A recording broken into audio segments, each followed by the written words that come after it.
Le Code civil parle de la propriété des choses. La propriété des animaux a toujours été admise. Désormais apparaît la question de breveter le vivant, ce qui pose fondamentalement un problème plus moral que légal.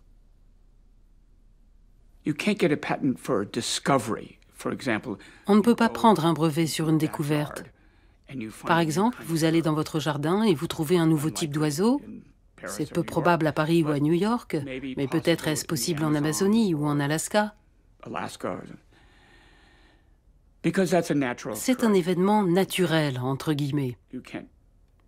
Or, vous ne pouvez pas devenir propriétaire du monde naturel, ni d'un organisme naturel.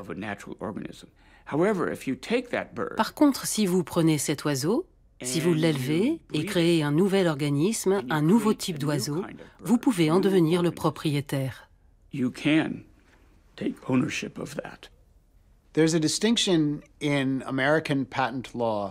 Dans le droit des brevets américains, on fait une distinction entre les choses qui se produisent naturellement et les choses qui sont créées par des humains, les êtres vivants artificiels.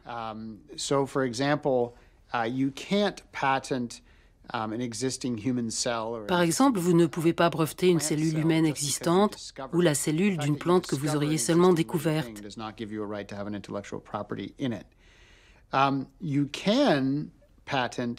Mais vous pouvez breveter une nouvelle forme vivante qui n'aurait pas existé sans vos efforts. Les cellules souches, par exemple.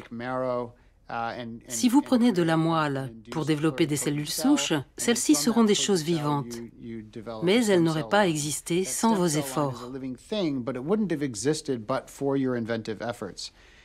Cela me semble une distinction tout à fait légitime entre des choses naturelles et les choses artificielles créées par les êtres humains.